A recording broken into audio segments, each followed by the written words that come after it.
देख रहे हैं नेशन मिरर। मैं हूं दिव्या। आइए शुरुआत करते हैं सीएम न्यूज बूस्ट की। मुख्यमंत्री डॉक्टर मोहन यादव ने आज बालाघाट जिले में आयोजित मध्य प्रदेश पुलिस क्रम से पूर्व पदोन्नति अलंकरण समारोह में सहभागिता कर क्षेत्र के विकास को गति देने के लिए करीब 100 करोड़ रुपए से अधिक लागत के विभिन्न विकास कार्यों का लोकार्पण और भूमि पूजन किया है। कार्यक्रम में मुख्यमंत्री डॉक्टर मोहन यादव ने नक्सल विरोधी अभियान पर आधारित पुस्तक का विमोचन भी किया और बालाघाट जिले के पुलिस थानों और प्रतिष्ठानों को ISO प्रमाण पत्र प्रदान करते हुए बधाई व शुभकामनाएं दी। इस अवसर पर पुलिस अधिकारियों द्वारा नक्सल मुक्त मध्य प्रदेश के लिए मुख्यमंत्री डॉक्टर मोहन यादव का अभिनंदन किया गया। मुख्यमंत्री डॉक्टर मोहन यादव ने कहा कि हमारे वीर जवानों ने अपने प्राणों की आहुति देकर असंभव को संभव कर दिखाया है। हम गर्व से कह सकते हैं कि मध्य प्रदेश की धरती पर अब कोई भी नक्सली नहीं बचा है। जिस स्थान पर खून की होली होती थी, जिस स्थान पर जाने के लिए कोई नाम सुनता तो ऐसा लग रहा कि बालाघाट नहीं हो गया, कोई काला पानी की सजा हो गई। किसी अधिकारी को, कर्मचारी को, व्यापारी को, किसान को, आम समाज को दूर से आने में एकदम ऐसा लगता था कि क्या हो गया। मुझे गर्व है कि हमारे जवानों ने अपनी शहादत देते हुए एक तरह से असंभव काम को संभव करके दिखाया। वास्तव में मैं प्रशासन के साथ सभी अधिकारियों को बधाई देना चाहूंगा। गर्व से कह सकते कि हाँ, मध्य प्रदेश की धरती पर अब कोई नक्सलवादी बचा नहीं है। हमें इस बात का संतोष और इस बात का गर्व है। मुख्यमंत्री डॉक्टर मोहन यादव ने आज बालाघाट जिले में आयोजित कार्यक्रम में नक्सल मुक्त अभियान के दौरान साहस का परिचय देने वाले मध्य प्रदेश की 60 जवानों को क्रम से पूर्व पदोन्नति पत्र प्रदान किए हैं। मुख्यमंत्री डॉक्टर मोहन यादव ने आज बालाघाट जिले में आयोजित कार्यक्रम में संबोधित करते हुए कहा कि मध्य प्रदेश अब नक्सल मुक्त हो गया है। यह सफलता हमारे वीर जवानों के पराक्रम और समर्पण का परिणाम है। मुझे गर्व है कि हमारे जवानों ने अपनी शहादत देते हुए एक तरह से असंभव काम को संभव करके दिखाया और बदलते दौर में पानी प्रधानमंत्री वाकई अद्भुत। ये हमारे लिए वर्तमान के समय में वरदान है। यशस्वी प्रधानमंत्री का नेतृत्व, मैं उनको बधाई देना चाहता हूं, श्रीमान नरेंद्र मोदी जी को, आप सबके माध्यम से भी, जिन्हें देश के सारे उलझे सुलझे प्रश्न जिससे देश की प्रगति रुकती है, लोगों की प्राण की रक्षा होती है।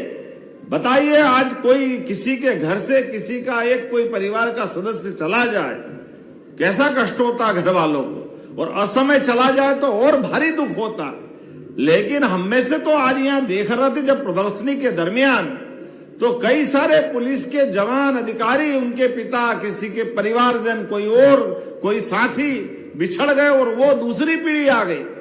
लेकिन उनकी हौसले की परिपूर्ति हमारे इस संकल्प से होती है कि गर्व से कह सकते कि हाँ, मध्य प्रदेश की धरती पर अब कोई नक्सलवादी बचा नहीं है। हमें इस बात का संतोष और इस बात का गर्व है। मुझे इस बात की प्रसन्नता है, हमारी सरकार ने सभी दलों की सीमाओं से ऊपर उठ करके एक असंभव से असंभव लगने वाले काम को संभव करके दिखाया। ये उसका प्रतिपूर्ति है, ये उसका परिणाम है, ये उसका पारितोषिक है। वहीं मुख्यमंत्री डॉक्टर मोहन यादव ने आयोजित कार्यक्रम में अमर जवान ज्योति शहीद स्मारक का उद्घाटन किया और पुष्प चक्र अर्पित कर अमर शहीदों के बलिदान को श्रद्धांजलि दी।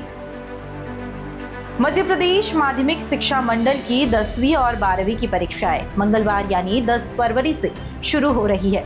इस क्रम को लेकर मुख्यमंत्री डॉक्टर मोहन यादव ने बच्चों को दिए तनाव से दूर रहने के टिप्स और कहा कि परीक्षा में स्ट्रेस न ले, पहले सरल प्रश्न हल करिए, फिर शांत दिमाग से कठिन प्रश्नों को हल करने में ध्यान लगाएं। साथ ही परिजनों को भी समझाइश दी और कहा कि परीक्षा के दौरान बच्चों पर पढ़ाई का दबाव न बनाएं, सकारात्मक माहौल बनाए रखें। परीक्षा सिर्फ पड़ाव मंजिल नहीं है, इससे पहले हमने रुक जाना नहीं योजना भी शुरू की थी।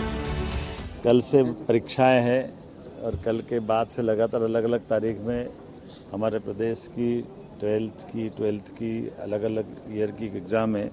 ऐसे में स्कूल शिक्षा के बच्चों के साथ आज यहाँ सुभाष हायर सेकेंडरी स्कूल में मैं माननीय मंत्री राव उदय प्रताप सिंह के साथ हमने संवाद का काम किया और ये बात सही है कि बच्चे हॉस्टल के हैं और हॉस्टल के बच्चों को अभिभावक की तरह उनके साथ बात करने का, उनके साथ उनके मनोबल को बनाए रखने के लिए कुछ पल बिताने का आज का मौका मिला। हमारे प्रधानमंत्री जी लगातार 2017 से इस प्रकार का प्रयोग करते हैं ताकि बच्चों के अंदर का मनोबल बना रहे, बच्चे पढ़ने के साथ परीक्षा पे अनावश्यक बोझ लेके न जाए और हम सब मिलकर के अपने इस परिवेश में भविष्य की पीढ़ी के साथ समय गुजारे तो उसका आनंद ही अलग होता है।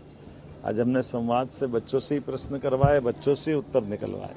पढ़ने की एकाग्रता से लेके परीक्षा के प्रश्न पत्र को हल करने का तरीका क्या हो सकता है, मनोदशा कैसी होना चाहिए, सोशल मीडिया से कितना संबंध रखना चाहिए, क्या कष्ट हो सकता है, हमारे माता पिता की अपेक्षा कैसे होती है, भविष्य में हमको क्या बनना है, ऐसे बहुत सारे प्रश्नों पे बहुत अच्छा लगा।